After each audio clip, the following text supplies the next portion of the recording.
Hi, my name is Miguel. I'm 19 years old. I'm from Colombia and I've been living in New Zealand for 3 years.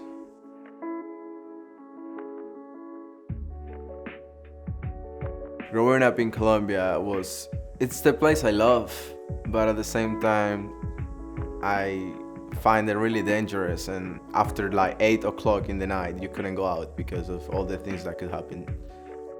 On the news, someone dying around your hood, around like your area. It takes me a really long time to trust people and to actually feel really comfortable. Like it also depends on like the energy or like the way they make me feel. Well, in Nelson, when I got here, I was still feeling kind of weird, like about the thing about going outside and all of that, because you're really used to not doing some things. But then I started to feel more comfortable, and I saw that it was actually like really peaceful in here, and you could actually trust the police. You could trust the people around you. You don't have to worry about the things that I used to worry about before.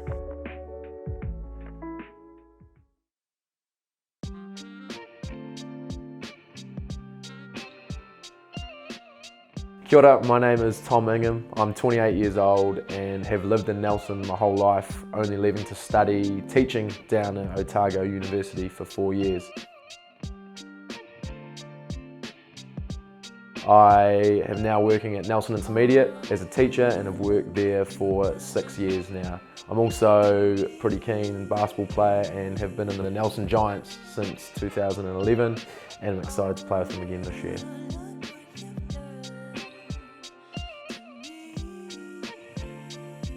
I love this country and I love being a New Zealander. However, I do feel that we are quite sheltered and that we still have a lot to learn about what goes on in our wider world.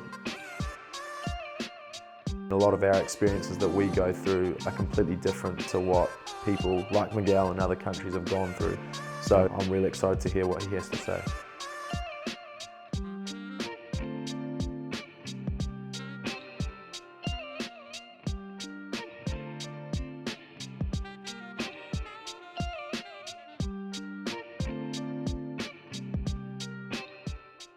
So, Miguel, tell me about yourself, mate. So, I know you're from Colombia.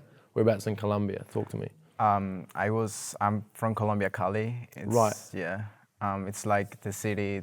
There's a lot of like the big departments and stuff. You don't really see many like plants and mountains like here around New Zealand. Also, Right. Yeah, so that's like something crazy. In like friends, like school, what does your childhood like in terms of like being around your mates? What does that look like? When I was a kid, I wasn't really like around many people. It was mostly because, how would you say it? Like, let's say there's this part of the road, and then there's another part of the road, and another part of the road, and there were different gang members coming from these guys from the military. So if you hang out with these people here and you're around this area, then the people from the other area would say that you're part of their crew, you're part of them. So there were a lot of kids that would die because of that. And So like, as a kid, like, how do you stay out of that? I grew up like, my parents are Christians, so Right. I grew up like in a really strict family, like Christian family. And I was always the make me laugh guy, because I was like the same kid, you know? Right, I got it. So it was, you kind of get my life. When I was a kid, like, it was mostly like that. Yeah. Yeah. And so I just never really talked to like those like guys that were like into stuff like that. I tried to keep myself always separate. I mean, when I was like a small kid, like really little kid, I had like some friends that when they grew up, then you started like hearing stories of them doing bad things and stuff like that too. Yeah. So like, if you think kind of you walking home, like you just rolling around the streets, what are some of the things that you see? Well, if you're going down the street, like let's say, if you wanna go to the central of the city, like where you can buy clothes and all this type of stuff. Yeah. There's always like you have to protect your stuff. Like you can't go around the street without like with your phone on your hands or calling. In your hand. Yeah, on your hand or calling, or even if you're like in a motorbike and you have your phone like just in a stop or something, like you could get like someone could come and steal your stuff at any moment. Like So like, what else? Are you walking down the street? Obviously, losing your stuff is in danger. Like, what's some of the stuff you kind of see? yeah, not much losing your stuff because you get like everybody knows that that could happen, so you know that you have to like not do some things in the street. Yeah. But it mostly like losing your life over this stuff because it's sometimes they just like it's like people there like it's really neat some people and they don't think twice about hurting you for your stuff, so they even could like first like stop you and then take your stuff. Like it's crazy. Like it's like Is that stuff that you see? Like, well, there in the part I grew up, it was like a really dangerous place. So you could always like hear stories, like no, not stories mostly. It was like the news guy, because we used to do like the newspapers, like really old stuff. yeah, right. So he would go like to the houses and like, a new person died, a new person died. And that's just common. Every day, yeah, every day. You see the blood on the streets. So The blood still like yeah, sits on the streets. Yeah, sitting on the streets and stuff. Damn, like that's just, that in itself is just mind blowing. I mean, like, do the dangers kind of change? Like, are there things that, do you get targeted a bit more as you get older rather than? Well, the thing is that, I don't know, I always try to avoid getting into anything. Like, I always try to, like, as I'm telling you, I was a really reserved person, but I always heard stories of people that would like kill someone, or that they would die because they were like looking good, like because they were dressing good. So they got killed because someone got jealous of him. So like stuff like It's the that. jealousy thing. Yeah. So it's like you always try to like. No, I didn't even know what to do, like, because everybody's getting killed because of this or that or that. So like, what are you supposed to do? You can't live. Yeah, far out. So like, in terms of like avoiding that, like, I mean, obviously you know that you've got to stick with your family. Like, were there places that you just knew like not to go, like don't set foot? Well, you just don't go out of your block. You just don't go out of your area, because if you go like to another street, like and there was a story. I was with my cousins and we just like to, you know, you're a kid, you don't really pay attention to what your parents say. You just do whatever you want. 100%. I hear you. Yeah, and so we used to just go to different places. Like we used to like go out of our area and like go visit like some places out of nowhere, just in our bikes. We used to have like the cons, and we just like one in the back and the other guy like right. that type of thing. And there was this day that we went to this area we didn't know about, but we were just like riding around. And then we got caught. Like these guys came to us and they grabbed one of my cousins to the neck and they asked him like, where are you from? Like, because that's something I used to do all the time. Right. Like, where are you from? Like, because they want to know if you're, I don't know, part of some. If you're in the right neighborhood, essentially. Yeah. If you're not part of that neighborhood, then they're gonna do stuff like that. So that's something that used to happen to a lot of kids. So yeah. And there was a time that having like cops like really low was like a trend. Yeah. So a lot of people also like was dying because of that, because we as kids thought it was cool because, I don't know, everyone used to do it, like have the cops like really low. Oh, absolutely, yeah. But it was mostly because the guys didn't want to be recognized, so they were hiding their faces. Right. And because of that, they would target yeah. you because they're like, Yeah. actually, you could be a guy that's Yeah. not. Far out. So like a fashion statement just turns into Yeah. like, could eventually be your life. Yeah, like my cousin, one of my cousins, he used to like love stuff like that, and you know, like he was like a popular kid, so he liked to being all around this type of thing. Yeah. And one day, a guy in a motorbike just pulled over like in the middle of the street, and he got down and he like did this with his like he like touched his pants. Yeah. And he looked at him, and then he looked down, and he saw that he was not the guy that he was looking for, and then he left, just out of nowhere. you think that's crazy? Why would you? Yeah. Yeah. I mean, yeah, far out. Like again, like, especially when you come to New Zealand and you're like, I mean, you just don't hear about that. So like, if you're walking around in your neighborhood and the people you need to watch out for in your neighborhood know who you are, like, are you safe? Like, can you walk around and these people that are supposed to be doing these horrible things, like if they know you're from the neighborhood, Yeah, that thing doesn't apply anymore. I think it used to apply when my parents used to be young. It doesn't matter. There's no loyalty. Like Yeah, it's no. just like if you want something, like Yeah. you're taking it. It doesn't matter who it is. Yeah. That's crazy. So you go home, all right? So you're home, you're with your family and that kind of thing. Is that still safe? No, well, if you're home, like there were even times that there were like people shooting and then like the you know, Gunshots like, through your gunshots window? through the windows and stuff. Yeah, It's like, man. yeah. So I don't even know what you would call safe. Yeah. Because even in a school, everyone had like guns on them and stuff. Like, Yeah. yeah. Something that blew my mind about your story was like kind of the precautions that you took to keep yourself safe and just to, well, not precautions, but knowing that like, hey, it could be a possibility someone comes into my home. Those times, that's when my uncle was killed because he was getting blackmailed, and when it happens, you usually have to pay a quote. They like ask you to pay some money if you like. I don't know. They just do it randomly.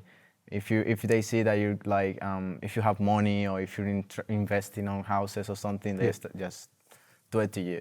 So my uncle, he had his character and he wasn't gonna pay money that he didn't, you know, why do I have to pay you guys? 100%. Like, you know? Don't know it. And he didn't pay and he got killed because of that. And then my other uncle, he lives here in New Zealand, he came with us.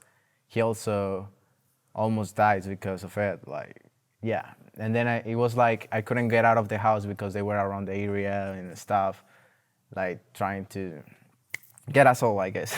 Yeah. And so I stopped going to, my mom told me to not go to school. I couldn't tell anybody why. I just couldn't go more to school and I just stood home. Like I was home like all day. I couldn't get out of to any place. It was basically like being locked up in your house. Yeah. And I don't know, I was like, in that moment I was really paranoid and I was scared for my sister's life because I was so scared that I would have like a knife behind my pillows, like under my pillow if anything happened any moment because you never know. It's like, man, it's pretty mind blowing to be honest. And I think like, especially like in New Zealand, like we've got people that are upset about being in lockdown for like 4 or 5 weeks. And like you talk about, it's your life and like you cannot leave. It's not like you can't go to you can go to the supermarket and that's it. Like you cannot leave. Like it was mostly at the end when before coming here. Yeah. Because we were being targeted, but Yeah. before that, like I was still going out, but like yeah, you have to be really cautious and you have to take care of yourself, like. So your street smarts, your survival instincts have got to be on point. Yeah, Because like if they're you not, have to. Yeah. yeah, then obviously you're in trouble. So like, if we think about that, was that kind of like in terms of your uncle, was that the last straw? Yeah, it was. My uncle was like he was like my second father basically, because he was also always around telling me, like he was the one that told me to like I don't know, like he just represents like my second father. He was like the figure I looked up to too. And so at that point it was like, we got to get out, like we have to leave where we're at. Because they were coming for us too, so. So wow, all right. We had to leave everything and go to Ecuador. We went to Ecuador and we didn't have anything there. Like we were like sleeping on the floor basically. We had to like get one of my mom's friends was living there, so we could like we went to her house and she gave us food and stuff. But it was crazy living in Ecuador. It was, yeah. Far out. So you get there, like it's crazy. So you're on the run for a start, and then you end up coming to New Zealand. So like, was New Zealand always in the plan, like for you and your family, like to come to New Zealand? No, really. We just wanted to get out of where we were. Yeah. Like we just wanted to move because we were gonna like anything. Like we were like everybody was on us. Like those guys were, you know, like we couldn't even do anything. We couldn't get out of the house, so we had to leave.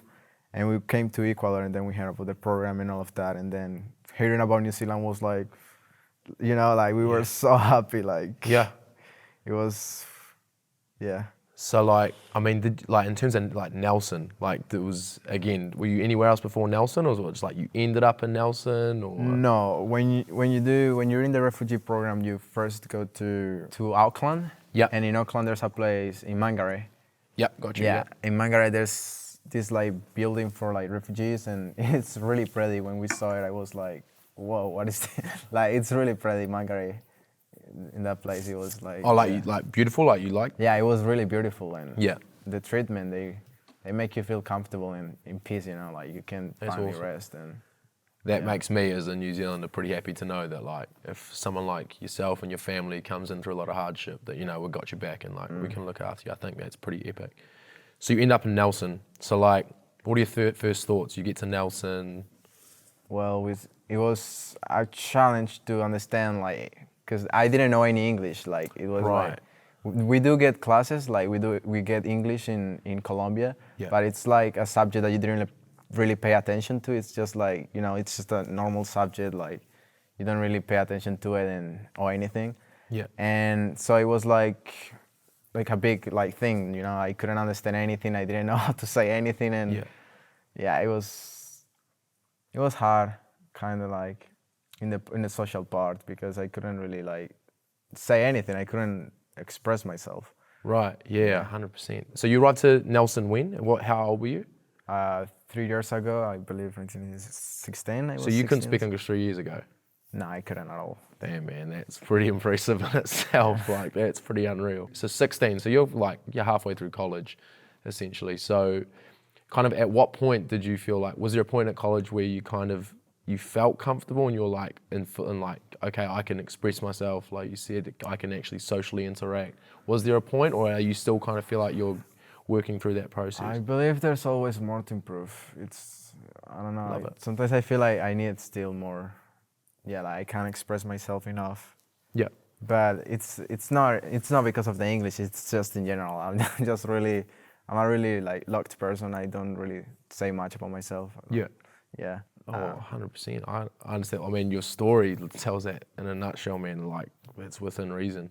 I think it'd be like, I think people will love to hear your story, just because of like, in terms of where you've come from, how far you've come. Like, it's pretty exceptional, man. Like, I'm pretty mind blowing, to be honest with you. It's unbelievable. So like, obviously now you've left college, right? So what's like, what are you doing now? Like, what's your next plan? I'm not really sure, but I'm thinking about maybe going to the Navy. How good. Yeah, maybe doing engineering in the Navy. It's just a possibility, but I'm not really sure. It's trying to figure out. Yeah, and that's exciting, man. So like, spare time, like what do you get around with doing in Nelson? I love going to the gym. Like, I haven't I haven't been going as much as I used to before, but that's something I always have been like doing. Like from 1 year ago. Like, I started 1 year ago. Yeah.